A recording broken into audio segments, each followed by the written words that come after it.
we take care of you. So we're very fortunate to have Dan Luthringer, who's a kidney cancer pathology expert, talk to us, and we had to drag him off of the tennis court, but we thank him for coming. No tennis. Well, thank you. I appreciate the invitation to come and participate. Again, Dan Luthringer. I'm one of we have 4 genitourinary pathologists here at Cedars. I'm just one of the team. I tend to see most of the cases, but we have a team of well-trained people that really do spend a significant amount of their time diagnosing genitourinary type malignancies and pathologies, and the renal cell carcinomas are a big part of that. So I'm just going to take a few minutes and go through a more in-depth explanation of some of the pathology some of the things about the pathology that have been alluded to through the earlier presentations, and which will be talked about a little bit later in some of the upcoming presentations as well, hopefully to clarify some of the issues. So as was mentioned, there are a number of different types of specimens that we would typically see related to renal cell tumors. Specimens related to the actual tumor itself, either a core biopsy or a resection. Core biopsies can either be an actual core biopsy of the renal lesion or an aspiration cytology, or a resection, either a complete resection where the kidney is removed with the tumor and the tissue around it, or a partial nephrectomy where only the tumor is removed with a little bit of the renal parenchyma and maybe some fat around it, as we see here. And then we also would commonly would see samples from metastatic sites, either core biopsies or a cytology aspiration. And these are done through these needle core biopsies, tiny little samples of tissue, or sometimes we get a resection of a larger metastatic focus, like from a lung nodule. And so I wanted to go through a little bit of the background of how these specimens are handled, because a lot of people don't fully understand what goes on in the laboratory. It's a big mystery to even some of the doctors, what actually happens. So once these specimens are removed, usually through the operating room or through an imaging suite, they're sent up to the pathology lab, which is on the 8th floor directly above this room. And it would be handled in an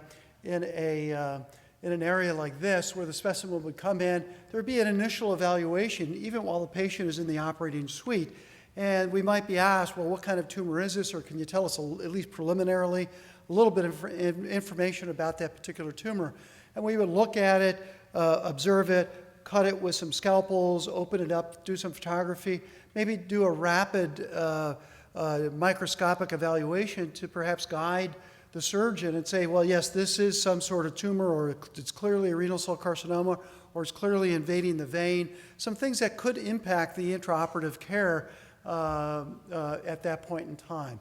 And then what happens is that specimen would be fixed in formalin usually, and for a number of hours, sometimes overnight, and then in greater detail, the pathology team would evaluate that specimen, measure the size of the tumor, look at the size and shape of it, where it's infiltrating, and then eventually the pathology team would take what we call representative sections. We look at the tumor and the adjacent tissue, and we cut out little pieces of tissue, and we put them in these little plastic cassettes. And this is a blown-up photograph of one of those cassettes. They're about the size of a quarter.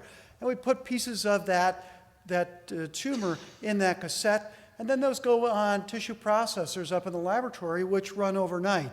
And the tissue processors dehydrate that tissue, and they impregnate it with a wax-like material. And then the next day or so, the tissue is embedded in paraffin blocks and subjected to very thin cutting on a microtome. And these little pieces of very thin, 4-micron thick sections of tissue, or the tumor, are picked up on glass slides. Those glass slides are processed in tissue processors, stained, put cover slips on, and then they're put onto a tray like this. And after they're stained up with the H&E stain, hematoxylin eosin stain, and that's what the pathologist would use to look at under the microscope.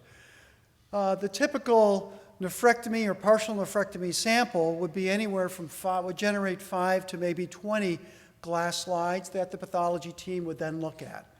So the next day, this takes 2 or 3 days for all this to happen, the glass slides with a preliminary report are delivered to the pathologist who looks at the glass slides under the microscope. He does an initial review, might order some additional testing. He might discuss the case with the treating physicians, the surgeons, or the oncologist, or whatever, generate a report, and there would be a final report generated and available on an electronic system for the treating physicians to review, and then even available for you if you wanted a copy of the report. They're available for you to review as well. And this whole process generally takes about 2 to 3 days because it's a little bit labor intensive.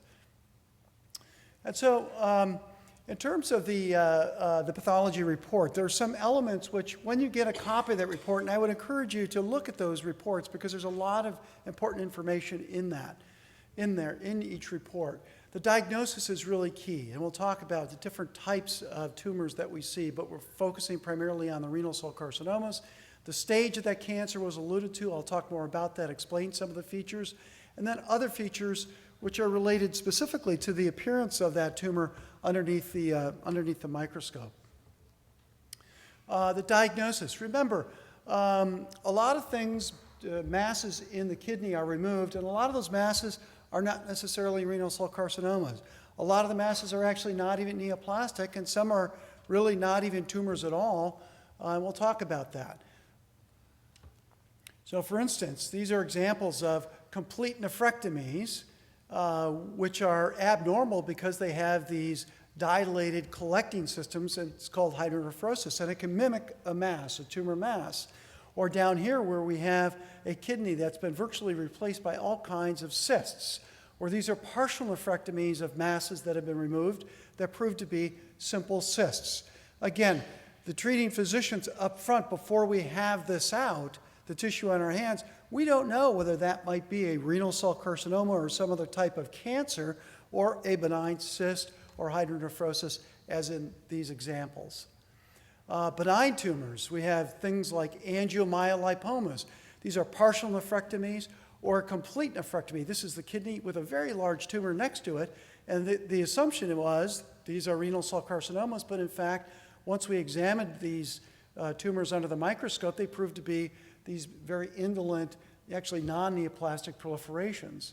And then there are other non-neoplastic or non-malignant tumors, fibromas, oncocytomas, things that would mimic renal cell carcinomas or other malignancies, which are not renal cell carcinomas. We get different types of malignancies, tumors that involve the collecting system, urothelial cancers, like what we get in the bladder or the ureter. You can also get those in the kidneys very commonly. These are examples of resections done for those types of tumors. Sarcomas, different types of sarcomas in the kidney. These are all different types, again, not renal cell carcinomas. Sometimes tumors from other sites, from the lung, from the breast, from almost anywhere in the body, can metastasize to the kidney and present as a solitary renal mass, where the differential would be, is this a renal cell carcinoma? The only way to really know is to do that core biopsy or a partial or complete nephrectomy. And that happens pretty commonly. So once we've determined under the microscope that we're dealing with a renal cell carcinoma, these constitute probably about 90% of all masses, besides cystic, non-neoplastic cysts. They constitute about 90% of all masses that are removed for true neoplasms. And these are tumors that are derived probably of the tubular epithelial cells of the renal cortex, as Dr. Hoffman suggested. The diagnosis is really predicated on the gross appearance and the microscopic features that we see underneath the microscope. Sometimes we need to do some additional special testing, which can help us better stratify the type of tumor or the subtype of renal cell carcinoma. And it's, again, there are subtypes of renal cell carcinoma, which I'll talk about in a minute, based on the appearance and the architectural growth pattern, and sometimes on some additional studies that have to be done either by these immunohistochemical analyses or sometimes even genetic analyses to better stratify the subtype of renal cell carcinoma. As was alluded to, renal cell carcinoma, the subtypes are really, it's a really heterogeneous population of different tumors.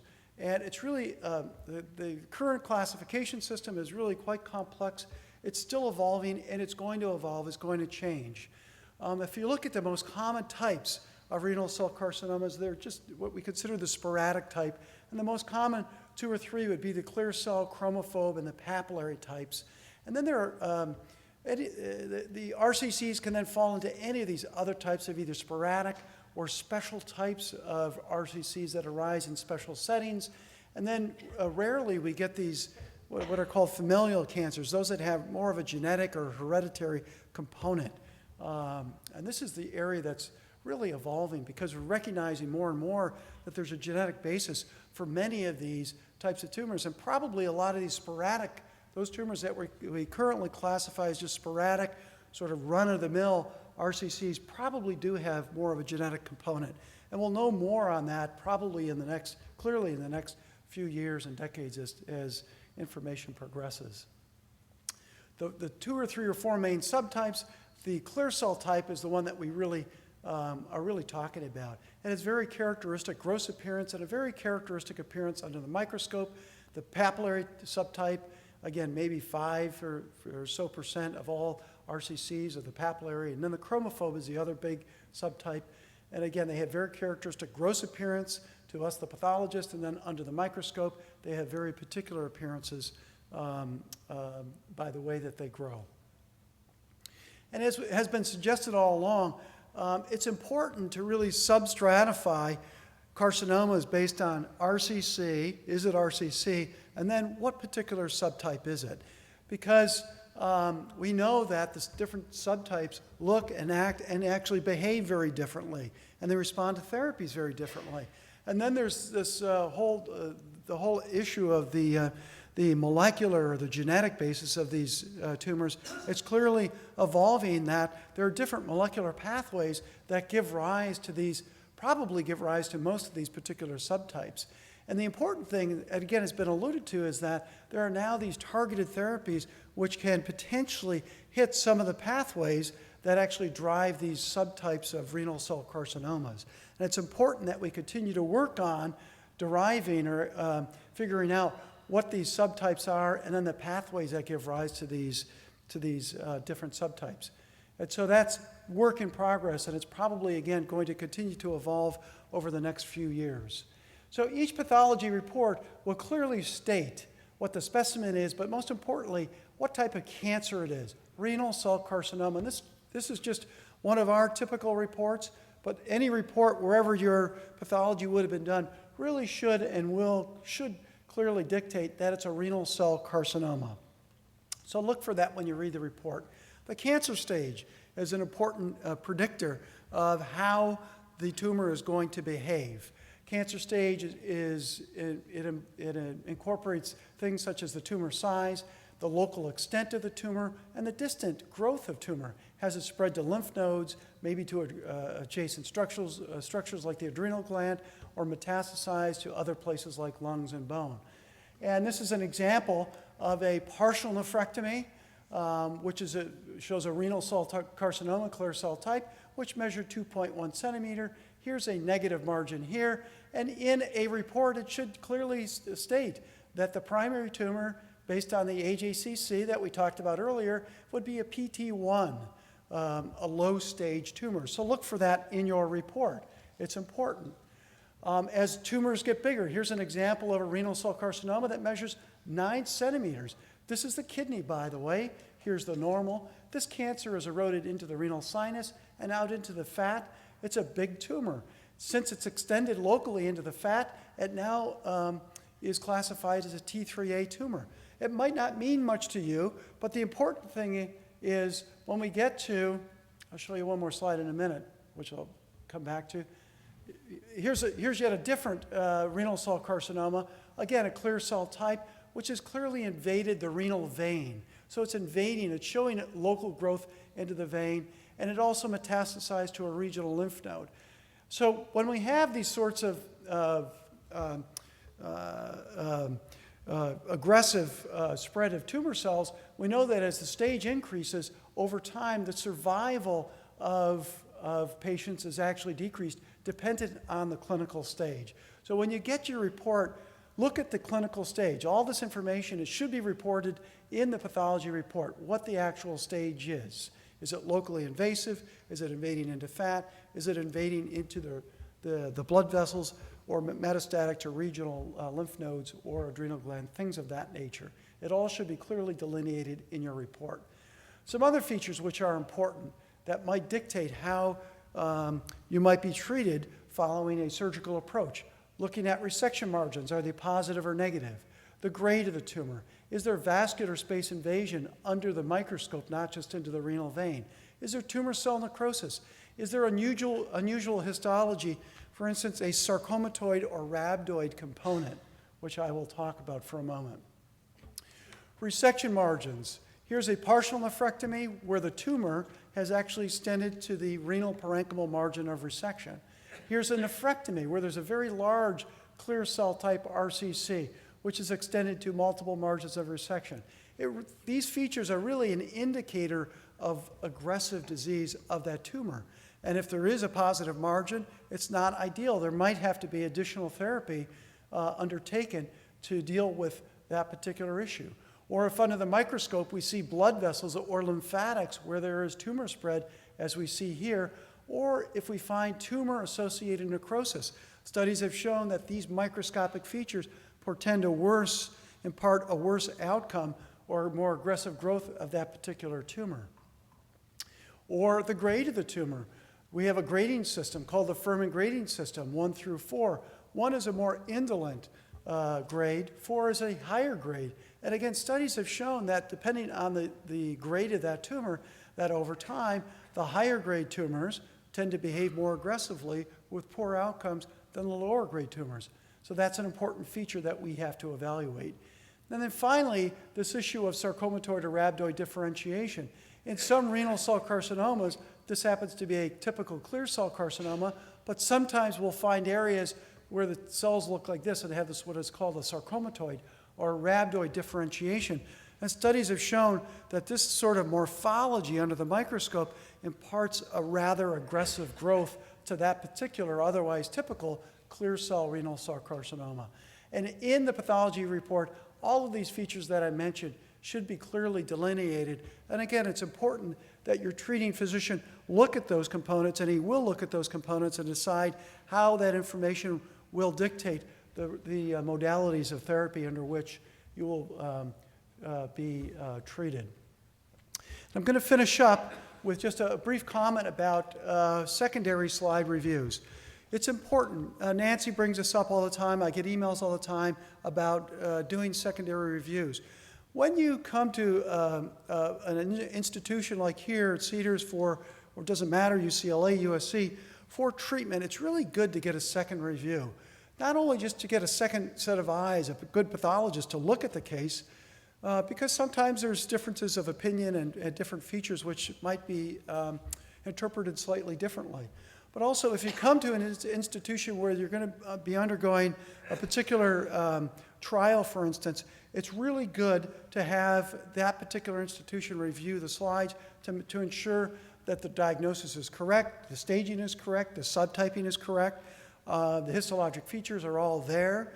The report is actually accurate, or if there's any misinformation, that it might be properly interpreted. To do that, all you need to do is request from wherever your pathology was done to get a copy of the report and a set of recuts, a set of glass slides. Either bring those along when you come to see Dr. Figland or whoever you come to see, Dr. Kim or whoever. Bring those slides and the pathology report with you, and they'll get shuffled up to the pathology department and get reviewed by me.